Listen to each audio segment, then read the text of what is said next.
c'est un contenu essentiel dans le monde numérique et pour un opérateur comme nous.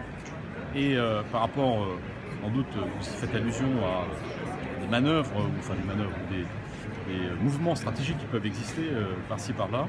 Je dirais que pour nous, le souci principal, il est vraiment de sécuriser notre approvisionnement au meilleur contenu de télévision pour nos clients. C'est ça qui compte. En télévision payante, avant tout. Donc nous sommes très attentifs à tout ce qui se passe dans le monde de la télévision payante. Les alliances, bien entendu, qui peuvent se former, qui peuvent avoir une répercussion pour nous, avec un seul souci, qui est d'être certain de pouvoir offrir à nos clients Orange les meilleurs contenus possibles. Vous avez donc une approche offensive en matière d'acquisition? On n'a pas d'approche offensive en matière d'acquisition. On a aujourd'hui des beaux actifs, on a OCS, on a une présence forte dans le cinéma, vous savez, qui est quand même un peu à l'amont aussi tout cela, une présence forte dans le sport aussi, notamment dans les partenariats avec les grands événements de sport. Je vous ne cache pas qu'aujourd'hui, c'est vrai, on est attentif, on est vigilant sur ce qui se passe en matière de droits sportifs, par exemple. Là, je citerai l'Espagne. Je citerai l'Espagne où, lors du dernier appel d'offres sur les droits du foot espagnol, nous avons décidé d'être présents, associés avec Vodafone. Voilà, donc c'est un sujet que nous surveillons de près, une fois de plus avec un seul souci, qui est d'être certain que nos clients, tous nos clients, partout dans le monde et en Europe en particulier, pourront accéder aux meilleurs contenus. Est-ce qu'on pourrait acheter des droits? C'est pas exclu si, une fois de plus, la nécessité se faisait sentir. Aujourd'hui, c'est pas le cas. Il n'y a pas de sujet d'abord en France, puisqu'il n'y a pas d'appel d'offres, pas de compétition ouverte. Donc la question ne se pose pas. Mais bien entendu qu'on sera amené à évaluer en permanence cette question. On a été candidat en Espagne pour un lot, vous le savez. Voilà. Donc c'est du cas par cas, c'est une affaire de circonstances. Si on a les bonnes alliances du côté de la télévision payante pour être certain de pouvoir distribuer dans les meilleures conditions les contenus clés, je pense au foot notamment, bien entendu qu'on ne le fera pas. On n'a pas envie d'aller dépenser beaucoup d'argent dans ce domaine-là, on a suffisamment d'investissements importants à faire pour le pays. Vous êtes comme une stratégie de convergence offensive? Non, non, c'est vrai qu'on a une lecture, une analyse qui est un peu différente. Elle est plus basée sur l'expérience aussi que nous avons dans ce domaine, parce qu'on a essayé aussi des choses dans le passé. Je pense qu'aujourd'hui, les questions liées à la concurrence, et notamment au fait que les autorités de concurrence, un peu partout en Europe, sont très vigilantes sur l'accès de tous les utilisateurs au contenu, et du coup les conséquences que ça a sur la notion d'exclusivité. Pour un grand opérateur comme nous aussi, voilà, le fait que c'est d'Orange dont on parle, c'est pas d'un autre acteur, tout ça doit être pris en compte, et moi je ne crois pas, je le dis, je l'ai toujours dit d'ailleurs, depuis que je suis aux commandes d'Orange, je ne crois pas beaucoup à cette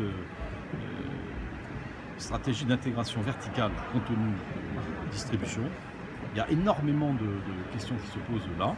Néanmoins, ça n'exclut pas qu'on soit amené à faire tel ou tel mouvement, mais qui sera vraiment dicté par le pragmatisme et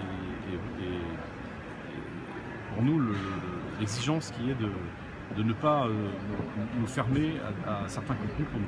Vous avez développé ça vous dérange ou pas? Ça ne me dérange pas en soi, surtout à partir du moment où il y a un problème économique derrière, parce que si vous voulez, moi je suis un chef d'entreprise, je suis attentif à la réalité économique des entreprises. Je préfère avoir une entreprise saine et forte qui puisse rivaliser aussi avec ses grands compétiteurs européens dans le paysage français que deux entreprises qui ont des problèmes. Ceci étant dit, bien entendu, on sera extrêmement vigilant sur les modalités et les conséquences pour nous d'un tel mariage s'il se fait.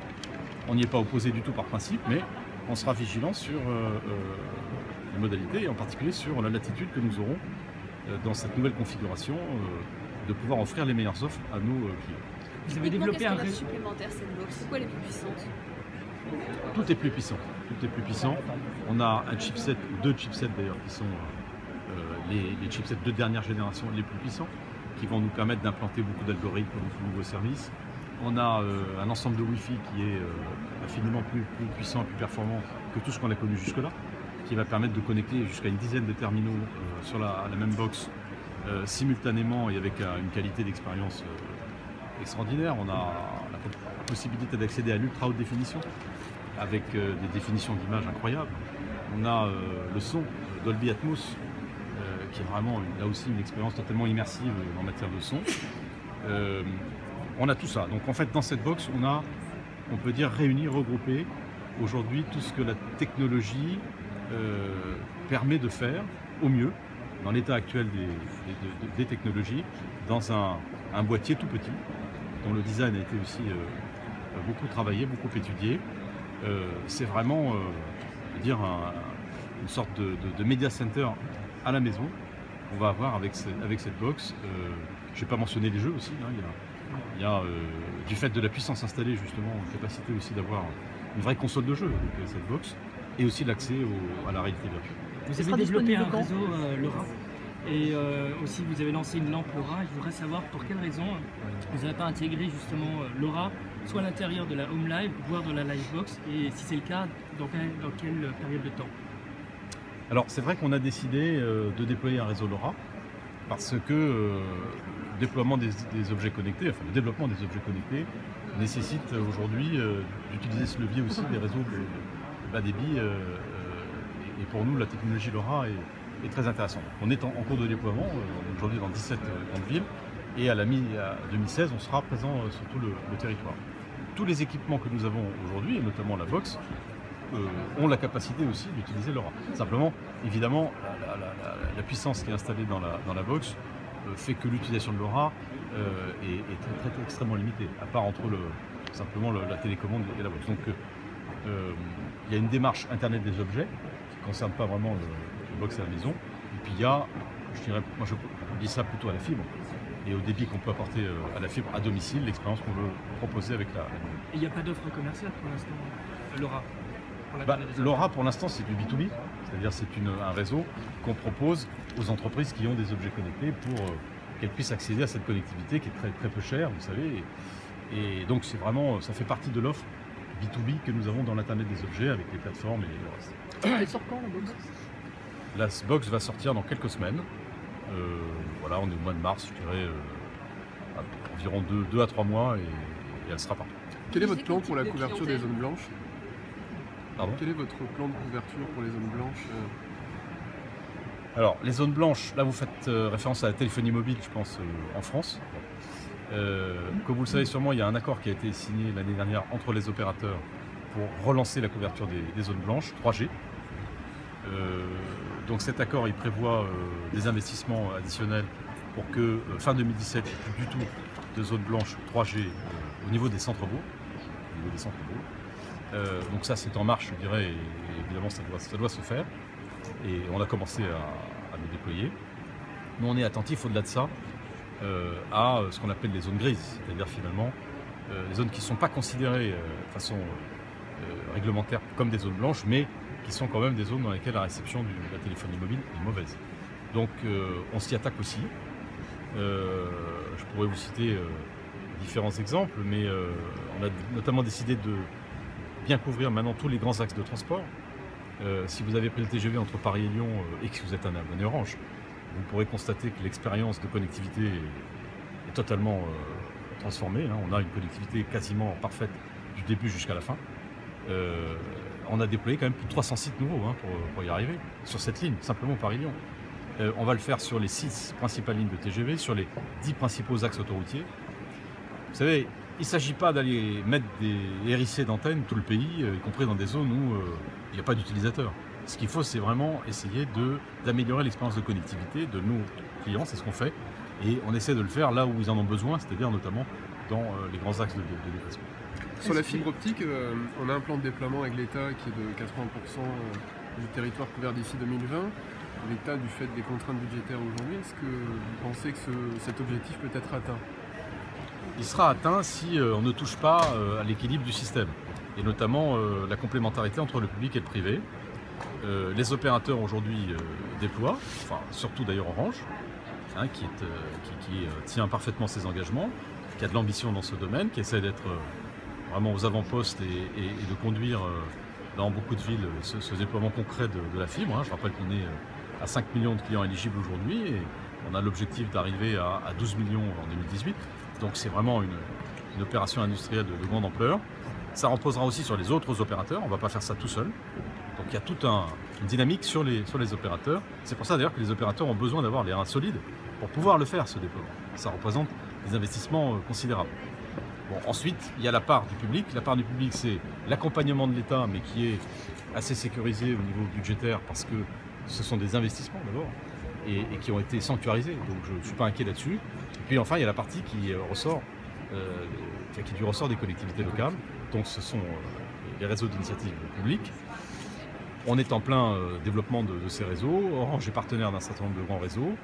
Va essayer d'être encore plus présent dans ce domaine auprès des collectivités locales parce que, bien sûr, ce déploiement il doit se mener simultanément partout, pas seulement dans les zones très denses, mais aussi dans les zones moins denses du pays. Les autres opérateurs disent que le cadre réglementaire, vous êtes trop favorable dans la fibre. Écoutez, le cadre réglementaire, il a été mis en place après plus d'1 an de concertation entre les opérateurs et dans le cadre aussi des orientations qui ont été fixées par l'Europe. Donc ce cadre de régulation, il est parfaitement connu de tout le monde depuis le départ. Il a été parfaitement admis par tous les opérateurs. Chacun a la possibilité de faire ce qu'il veut, ce qu'il peut, de l'utiliser comme il bon lui semble. Et donc, personnellement, je ne peux pas suivre ceux qui prétendraient aujourd'hui vouloir remettre en cause ce cadre réglementaire. Il est basé sur une idée simple, c'est qu'il y a un certain avantage aux primo-investisseurs. C'est-à-dire celui qui, effectivement, décide de prendre le risque. C'est toujours un risque, un investissement. Vous savez, il y a 2 ou 3 ans, compte tenu de la qualité du réseau cuivre en France, beaucoup de gens se demandaient pourquoi est-ce qu'on allait investir tout cet argent dans la fibre. Aujourd'hui, on voit que ça marche. Donc, il y a un avantage aux primo-investisseurs. Nous, on a décidé de tenter notre chance et effectivement d'être très, très ambitieux dans ce déploiement. Tout le monde peut le faire. Tout le monde peut le faire. Et voilà, donc pour moi, il n'y a pas de sujet de régulation. La régulation, elle est connue. Elle n'est pas susceptible d'être modifiée maintenant, certainement pas. S'il y a après des problèmes dans le déploiement concret, des problèmes de contentieux sur tel ou tel aspect technique, bien sûr qu'on les regardera et on se retrouvera chez le régulateur. Mais il n'y a pas de remise en cause globale. Et sur l'appellation, sur l'utilisation du terme fibre, il y a contentieux ou pas? Il n'y a pas contentieux, il y a une question qu'on a posée, nous, parce que c'est vrai que pour nous, la fibre, c'est de la fibre de bout en bout. Donc, quand on dit 100% fibre, c'est une réalité que chacun peut venir constater sur le terrain, de bout en bout, jusqu'au téléviseur ou jusqu'à la box. Et cette réalité, c'est pas seulement une posture marketing, c'est aussi, je le crois, une expérience que nous proposons aux gens. On a parlé tout à l'heure du débit ascendant que rend possible la connexion en fibre optique. Ce débit ascendant, seule la fibre peut l'assurer au niveau où on le promet aujourd'hui. Et vous voyez bien qu'il est important parce que plus il y a de contenu dans le cloud et plus on a besoin de la puissance de ce débit ascendant ou pour les jeux par exemple. Donc oui, il y a des différences. Il y a des différences et c'est normal de vouloir appeler par l'appellation correcte ce dont on parle en matière de technologie. Voilà. Donc le gouvernement s'est saisi de cette question. Il y a une clarification qui a été apportée. Il y a des textes qui sont en gestation. Donc je ne souhaite pas en faire plus de commentaires là-dessus. Je pense que tout le monde a compris la nécessité de clarifier pour le consommateur aussi les choses. La fibre, c'est la fibre. Le câble, c'est le câble. Il y a la fibre avec un bout de câble. Il y a le câble avec un bout de fibre. Nous, c'est de la fibre du début jusqu'à la fin. Malgré tout, Numérique et SFR continuent à dire qu'ils sont les leaders de la fibre. 7,7 millions de prises. Ça vous agace? Ça ne m'agace pas. Écoutez, pourquoi ont-ils besoin absolument de mettre ça en avant? Je ne sais pas. Il faudrait leur poser la question. Ils sont aujourd'hui devant nous en termes de parc installé, si on raisonne, très haut débit. Très haut débit, c'est-à-dire si vous considérez aussi que le câble, qui peut acheminer des débits élevés, fait partie du marché. Ils le sont pour l'instant, je pense pas pour longtemps, mais ils le sont encore pour l'instant. En matière de fibre, il n'y a pas photo. Il suffit de regarder les chiffres. Mais voilà, donc appeler le très haut débit fixe fibre, je trouve que c'est un peu exagéré. Je l'ai déjà dit, je le répète, c'est comme ça. Maintenant, il y a une clarification réglementaire qui va être apportée. On ne va pas s'étriper non plus là-dessus. Je pense que ce sont les clients aussi qui doivent faire la différence.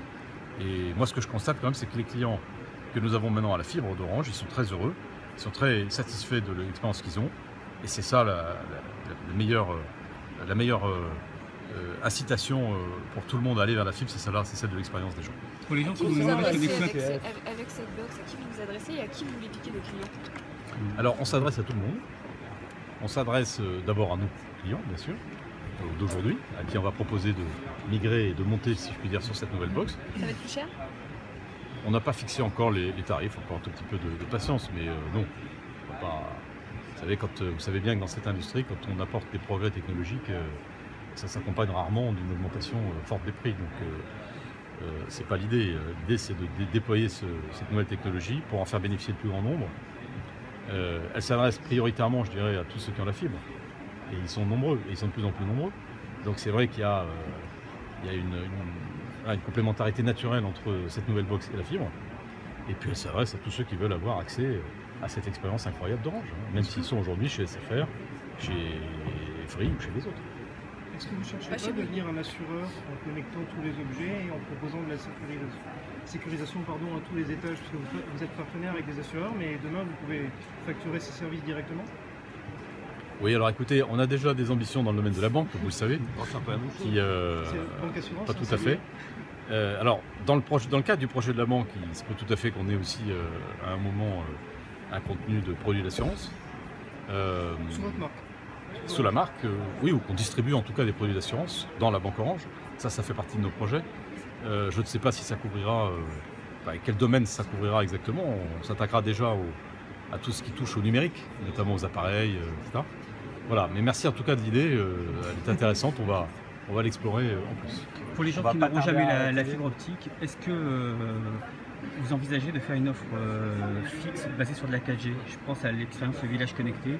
Parce qu'il y a des gens qui ne la verront jamais et qui sont nombreux. Alors qu'ils ne la verront jamais, je ne sais pas, oui bien sûr. Quand vous habitez dans un lieu très très reculé où l'investissement terrestre dans un réseau de fibre est inimaginable, bien sûr qu'il faudra avoir un accès Internet par d'autres moyens. Alors, on le propose déjà aujourd'hui, comme je l'ai dit tout à l'heure, à travers l'Airbox, en fait, ce que vous dites. Puisque avec la nouvelle Livebox, on va également proposer à nos clients une Airbox, qui est en fait un domino, si vous voulez, 4G donc, qui va permettre, soit lorsque la box, ça n'arrivera jamais, mais a un problème technique, soit surtout si on part en vacances ou en déplacement et qu'on veut pouvoir continuer cette expérience du très haut débit, on pourra le faire sur cet équipement qui fonctionnera sur les réseaux mobiles. Avec quel volume de data? Parce que je suppose que si on regarde la télé, on veut regarder ses contenus, de la vidéo à partir de l'Airbox, ça va... Alors, il y a deux questions dans ce que vous posez. Il y a la question du débit, et puis il y a la question du godet data, enfin si je puis dire, c'est-à-dire la quantité de data. Le principe de toutes nos offres, c'est que tout ce qui concerne les flux entre un équipement Orange et le cloud ne sont pas comptés dans les forfaits data. Ça, c'est le principe. Donc, lorsque vous êtes sur votre smartphone et vous allez chercher une chanson ou une vidéo dans le cloud, c'est pas décompté de votre forfait data. Donc, c'est ça le principe qu'on appliquera, bien entendu. Et donc, quand c'est une Airbox qui est liée à une Livebox, il n'y aura pas de décompte de forfait data sur la consommation de cette Airbox. Quel sera votre investissement dans la réalité virtuelle? Pensez-vous que c'est un gadget? Écoutez, non. Je pense qu'il faut, franchement ça, il faut le faire. Il faut le tester une fois, il faut mettre un casque, il faut partir sur un jeu, sur un contenu, sur un film, sur une émission en direct. Et je ne connais pas grand monde qui n'a pas été vraiment bluffé par ça. Et donc, moi je crois beaucoup à cette expérience-là. Je pense que non seulement elle va révolutionner, ou en tout cas elle va changer pour un certain nombre de gens l'expérience de la consommation de certains contenus, mais elle peut même avoir à terme un effet sur la communication elle-même.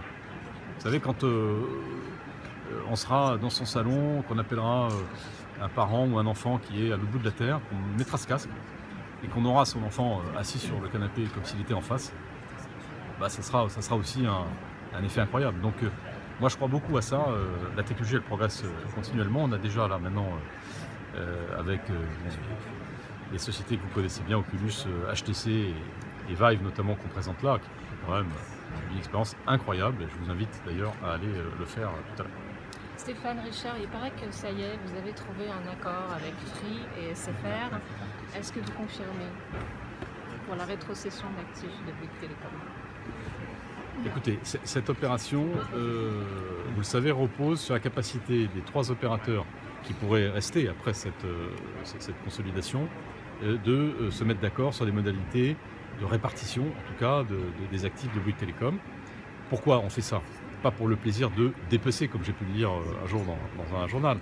On le fait ça parce que tout simplement, aucun des acteurs aujourd'hui n'a la capacité de reprendre la totalité des clients du réseau, des fréquences, des boutiques de Bouygues Telecom. Donc il y a forcément une forme de répartition qui doit se faire. Donc c'est un travail qui s'est engagé il y a maintenant plusieurs semaines. Ces discussions sont sur le point d'aboutir. Oui, je pense qu'on est à peu près d'accord sur les grandes masses de cette répartition. Je ne ferai pas plus de commentaires là-dessus.